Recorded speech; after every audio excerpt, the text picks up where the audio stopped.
Então, estamos aqui na quinta-feira, 2 de abril de 2020, já não é mais o dia da mentira, mas a mentira continua rolando. Vamos começar por uma verdade boa, né? Uma entrevista coletiva do presidente dos Estados Unidos, Donald Trump, um repórter perguntou sobre o Brasil, né, e a pandemia, e ele respondeu que gosta muito do Bolsonaro, que é fã do Bolsonaro, que é um grande líder e que aconselhou o Bolsonaro a fechar tudo. O Bolsonaro ainda não seguiu o conselho de Trump, embora muita gente tenha imaginado que aquela sua dose, não acho que foi muito grande, não é suficiente, né, de sensatez no pronunciamento no rádio e na televisão há 2 dias, né? Já tenha sido alguma influência do Trump. Mas não foi, porque no dia seguinte ele já estava distribuindo aí nas redes sociais um fake news, mentira, no dia da mentira, né? E ele continua com a sua metralhadora giratória impune, não está nem aí. Ele falou com o homem mais importante do mundo, o mais poderoso estadista, que está aí para ser reeleito presidente dos Estados Unidos, que deu um conselho sábio, sensato. Aliás, eu ouvi, né, um belíssimo vídeo do Nando Moura, em que ele conta a conversa do Trump, e o número foi maior do que aquele que eu lhes disse, né? Ou seja, se não fizesse nada, 2 milhões ou 2 milhões e meio de mortos. Olha que coisa incrível, né? Fazendo alguma coisa ainda assim entre 100 e 200 mil. É uma diferença grande, né? Pois é, mas a conversa do Trump, pelo menos até agora, não adiantou muita coisa não. Porque o Bolsonaro continua com a sua metralhadora giratória. Ele disse agora que governadores e prefeitos oferecem esmolas com dinheiro alheio. Isso aí é uma meia-verdade. Agora eu queria saber o seguinte, ontem ele noticiou um pacote de 51 bilhões. Esse dinheiro é dele? Foi uma dádiva, uma doação dele? Não é dinheiro alheio, não?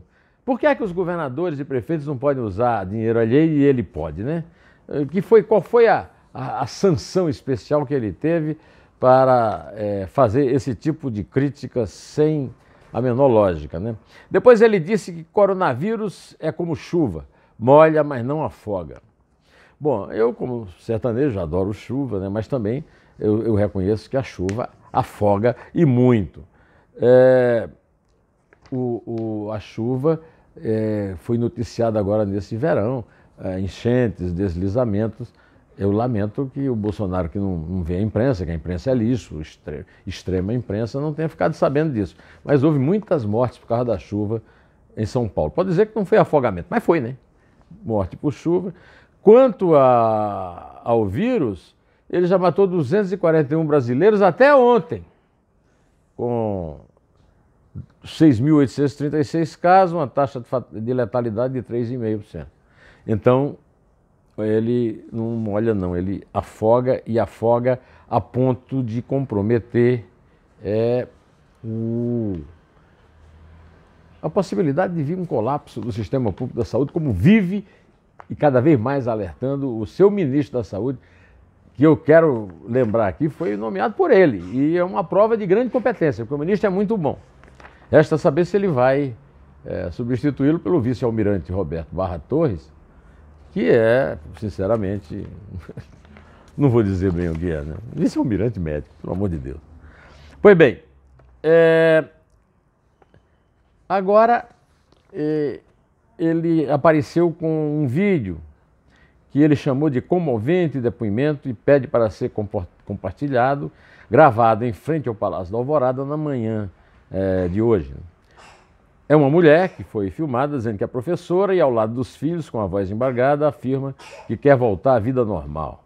Estou aqui pedindo para o senhor, põe esses militares na rua.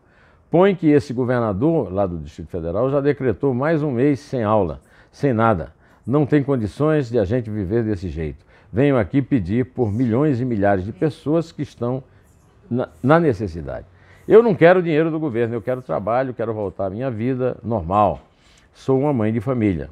Aí a mulher continuou falando o tema favorito do Bolsonaro. E virou uma porta-voz dele, né? A imprensa não ajuda a gente, a imprensa faz é acabar com a nossa vida. Eles não passam a necessidade, eles estão aí para acabar com a vida do povo. Abre esse comércio. Eu sou professor e não posso dar aula. Eu não vou ler o resto da fala da mulher, que francamente, né? Eu confesso a você que estou lendo no noticiário porque eu não aguentei ver o vídeo. E faço um grande apelo para que não me mande esse tipo de vídeo. Quando alguém me mandar algum vídeo, mande um vídeo da própria pessoa, mande um texto da própria pessoa, mas ficar me mandando por um WhatsApp vídeos alheios, áudios alheios, por favor, vamos parar com isso, né? O Bolsonaro ouviu tudo e no fim, sendo aplaudido pelos apoiadores, disse: pode ter certeza de que a senhora fala por milhares de pessoas. No dia anterior, 2 dias anteriores, né? Dia 31 de março, o golpe militar de 64 fez 55 anos, também sob o pretexto de manifestações populares. Só que era muita gente na rua. A marcha com Deus pela família, né? Muito mais gente do que na frente do palácio. Aglomeração já suficiente para provocar contágio da Covid-19.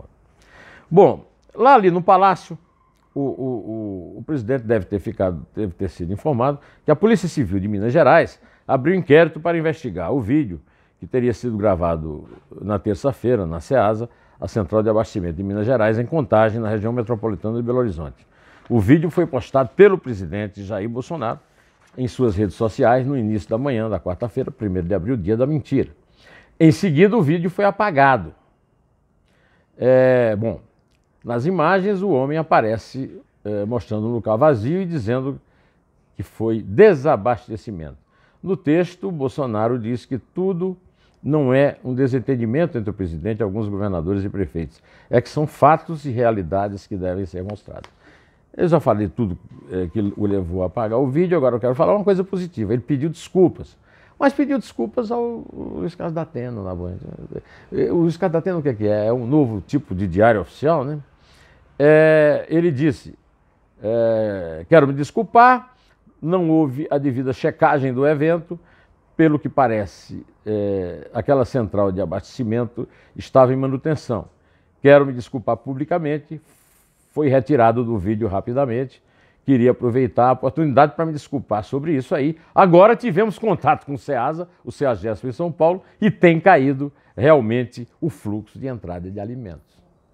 Eu quero lembrar que uma das pessoas que desmentiu o tal do vídeo do SEASA de Minas foi a ministra da Agricultura, outra prova de competência e nomeação de ministro.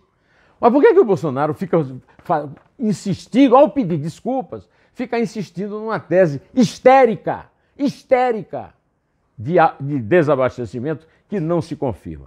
Pois bem, agora eu acho que o senhor que fez o vídeo deve ser preso, a polícia tem que localizá-lo e prendê-lo, porque o que ele fez é uma contravenção penal, provocar alarme, anunciando desastre ou perigo inexistente ou praticar qualquer ato capaz de produzir pânico ou tumulto.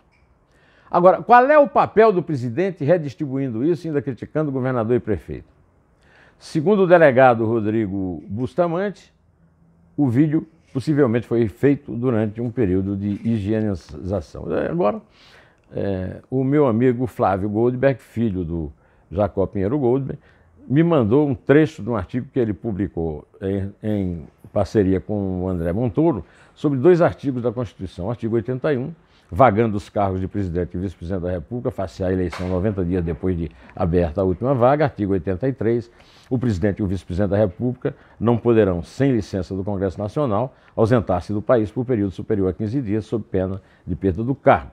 E aí o artigo conclui: ora, ter que ficar confinado na sua residência, no Palácio do Planalto, sem contato físico com qualquer pessoa, redunda escandalosamente na inabilitação para exercer a função do presidente da República do Brasil. Está registrado. O Silvio Salomão, o Modesto Carvalhosa e nesse vídeo que eu lhes falei do Nando Moura, falaram sobre mais uma atuação deprimente do advogado-geral da União, que foi nomeado pelo Bolsonaro e que presta serviço ao Bolsonaro no Palácio do Planalto. O Silvio Salomão exigia, o Modesto Carvalhosa também, que eu entrasse aqui para reclamar mais uma vez o uso do fundo partidário, do fundo eleitoral, e eu ainda disse mais, o fim dos privilégios da alta aristocracia, da casta burocrática, para o combate à Covid-19. Agora, o Nando comunicou, e é verdade, eu fiquei espantado que é verdade, que o senhor André Mendonça, lulista, escreveu uma loa a Lula, quando o Lula ganhou a eleição no jornal de Londrina, Folha de Londrina, criado de quarto de Dias Toffoli, o advogadinho do PT, que é presidente do Supremo, simplesmente ele barrou uma providência tomada pela Justiça do Rio de Janeiro a respeito disso, exatamente. E aí alegou que isso é um assunto do Legislativo e não é do Judiciário. Agora, o que é que tem a ver o advogado-geral da União com isso, hein? Isso é um problema lá do Supremo, o Supremo que decida, né? Pelo amor de Deus, esse cara é o fim da picada, viu? E vai ser o próximo ministro do Supremo, segundo o próprio Bolsonaro. Eu quero terminar dizendo que há poucas horas atrás, o ex-ministro do Trabalho e ex-presidente do Superior Tribunal do Trabalho, do Tribunal Superior do Trabalho, Almir Pazianotto Pinto, me telefonou para me dizer do seu espanto diante do excesso de medidas provisórias a respeito da questão trabalhista e sempre chovendo no molhado,